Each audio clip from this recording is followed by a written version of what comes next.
Hi, my name is April Foster, and this is Take Time to Be Holy, Lesson 6. So we'll start this lesson, like always, with a word of prayer, then move into our memory work. You should have plenty of time this week for memory work. It's heavy with the visuals in the lesson, and then we'll have activities at the end. All right, so lesson 6, you'll want to start by reminding them, what book of the Bible have we been in? We've been in the book of Leviticus. What is that about? Being holy, priest, and sacrifices. Then now we're moving to the book of Leviticus. What comes after Leviticus? Genesis, Exodus, Leviticus. They should say Numbers. Numbers is about spying out the promised land and wandering in the wilderness. And so if they're still learning that, then usually I'll just give them the visual cue, and that'll spark that brain connection, and they can just go on and recite it and be proud of themselves for knowing it. All right.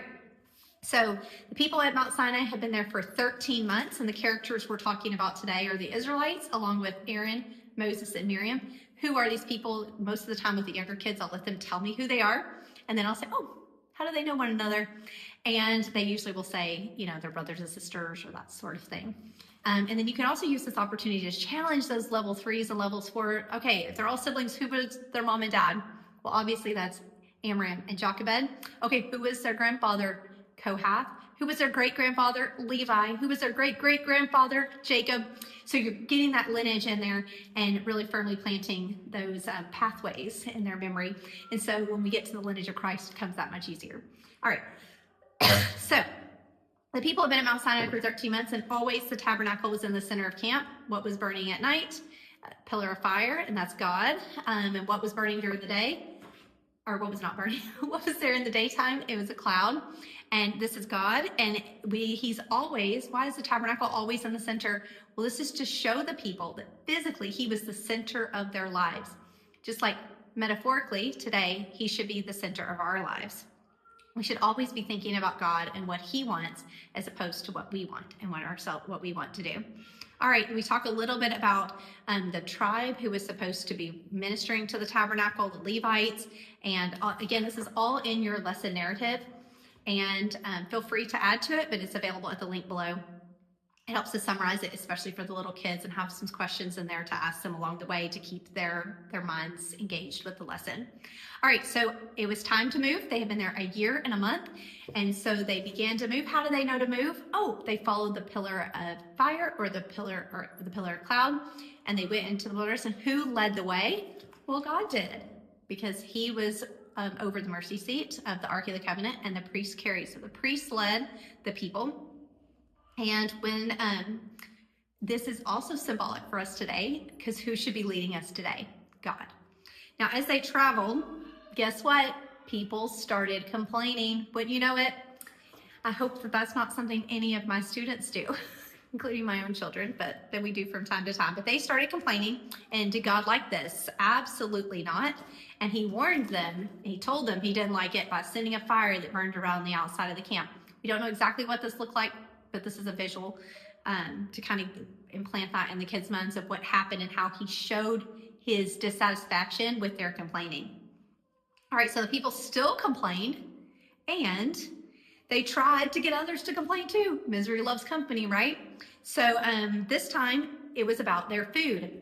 What were they eating? They were eating manna. Remind them again, if you think back to the last book, manna tasted like coriander and honey.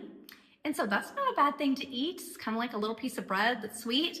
But they complained about it because they wanted to be back in Egypt where they had cucumbers and garlic.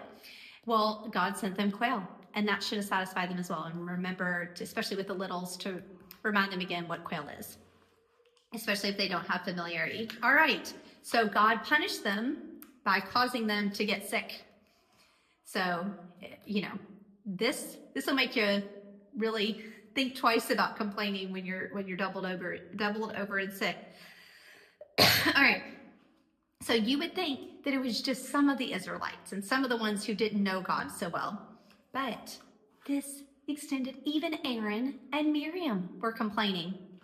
Can you believe that? Even Aaron and Miriam, who had seen all of the works that God had done. And Aaron, who went in front of Pharaoh and saw those works and saw the plagues and how they happened and how God took them away. Even they were complaining. Isn't that awful? And so God did not like that. And they also complained because they wanted to be like Moses. They wanted to be the leader. And sometimes, siblings can get jealous of their siblings, right? And they want to be like them, but that's not what God wanted. And so God told him he only speaks through Moses, and he had Miriam break out with leprosy. And you can see in the picture that her face looks like she got a skin problem there. All right, so she breaks out with leprosy, and you talk a little bit about what leprosy is and about the tragedy of that situation. All right, but she only had it for a week. So hopefully she learned her lesson and we didn't hear more about that, her complaining in the future. All right, now to the activities. So one of the activities, you can take these and you can just print them. I like to print on cardstock and laminate. I make cards, they just have visuals of various things that we've talked about throughout the lesson. So the student would pick one of these cards either from a bag, or you can hand them out to them. And then they are gonna need to think about what that picture represents in the lesson. This is a good time for the students to start speaking in full sentence. Even your 3 and 4-year-olds can do this. They can look at their card, they can think about it. Okay, they drew the moon and stars. Now think about it, what does that mean in our lesson? And sometimes they'll say, pillar of fire. Sorry, tell me more, I need the whole sentence. What happened? Okay, in the nighttime, God was represented by a pillar of fire.